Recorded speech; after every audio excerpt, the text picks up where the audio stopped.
bagaimana perkembangan dan perjuangan 11 desa kemarin untuk PT JKN. Jadi begini ya, permasalahan yang kita lakukan untuk masyarakat ini adalah bentuk amal ma'ruf nahi munkar. Kita harus responsif, ya kan, seketika masyarakat membutuhkan kita. Bukan serta-merta kita ingin protes suatu perusahaan atau investasi masuk kita. Tidak sama sekali seperti itu. Cuman kita ingin masyarakat mengetahui, ya kan, tentang masalah legal formal perusahaan. Kalau memang legal jelas, ya tidak jadi masalah. Seperti PT PRS, HGU-nya sudah habis tahun 2018, jelas. Sampai sekarang 2022, perpanjangan dan pembaharuannya tidak selesai-selesai.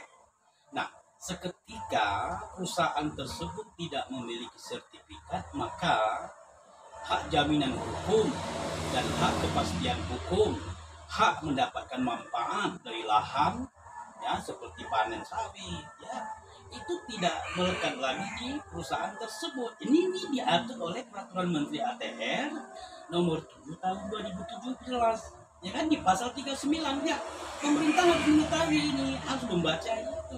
Jadi perlindungan hukum dan jaminan hukumnya tidak ada. Ya memang tidak ada, itu sesuai dengan amanat daripada Peraturan Menteri ATR. Nah, apa arti sertifikat? Sertifikat itu adalah surat tanda bukti hak dalam hal menguasai fisik dan yuridis. Semisalnya pihak perusahaan melakukan upaya hukum, ya kan, menuding dengan dalil pencurian, penyerobotan, ya, yang mendalilkan pihak PT BRS, silakan dia mendalilkan sesuai dengan pembuktian. Ini dong sertifikat saya yang berlaku menurut undang-undang.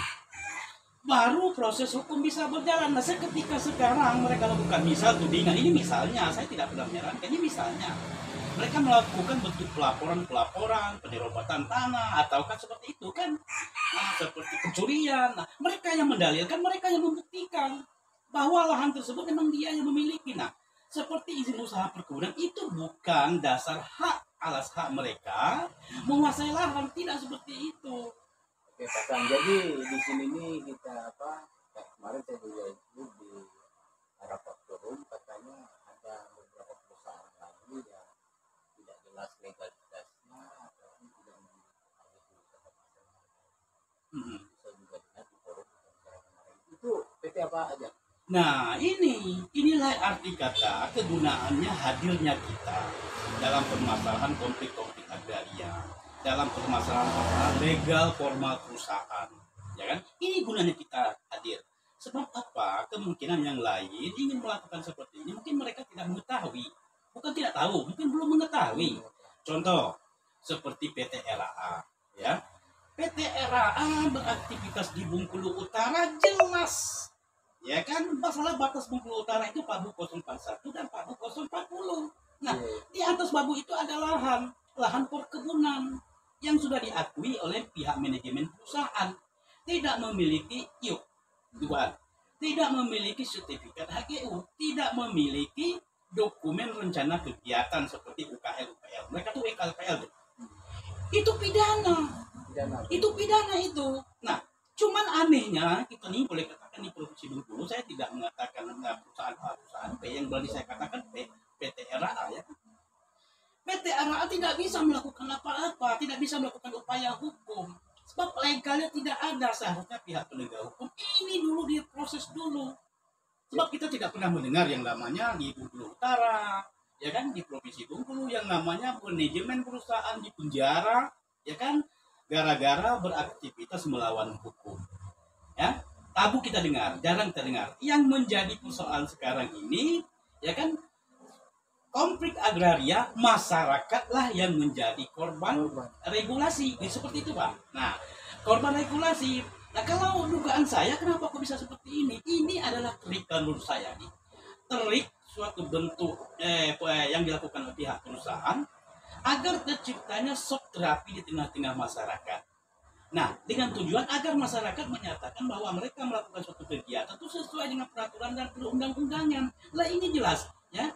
Barang siapa melakukan kegiatan, ya, tanpa mengantongi dokumen UKLPL atau AMDAL segala macam, itu pidana.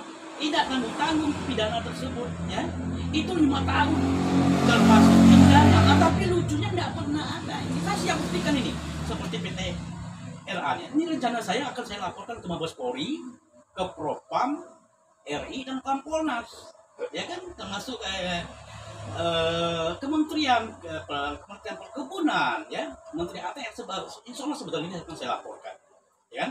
Terlepas ini nanti diproses atau tidak, ya, saya selaku masyarakat warga negara yang baik, ya kan, menjalankan amanah Undang-Undang Dasar 1945 tentang hak kemerdekaan pendapat, berserikat, berkumpul, itu kan hak asasi manusia nih, dilindungi.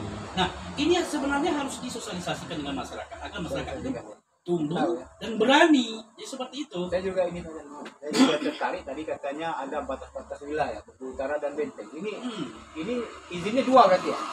Ya seperti ini, boleh katakan kalau dia lintas kabupaten seperti itu ya, lintas kabupaten, oke lah, izinnya boleh katakan dari provinsi. Sekarang kan izin boleh katakan dari pusat, ya kan, otonomi itu hanya 9 nama sekarang. Nah, cuman dia kan boleh katakan dibatasi oleh sungai besar juga otomatis kalau dokumen UKLPL harus di kabupaten kita. Tim analisis dan segala macam itu dari kabupaten kita, termasuk izin lingkungannya, ya kan? Nah, semuanya mengetahui itu orang kabupaten kita sini. Nah, kita tidak menolak yang namanya investor masuk negeri kita. Kita paham itu, ya kan? Sebab apa? Dampak positifnya bertambahlah devisa negara, ya kan, berbukannya lapangan pekerjaan. Nah, ini harus kita mengerti. Namun kita boleh katakan tidak ingin, ya kan, investor melakukan investasi negeri kita, ya, tidak tahan hukum. Nah, tidak tahan hukum. Cuma ketika masyarakat melakukan tindakan hukum di lahan HGU atau di lahan yang tidak memiliki HGU, ya ini terpidana. Inilah namanya korban regulasi.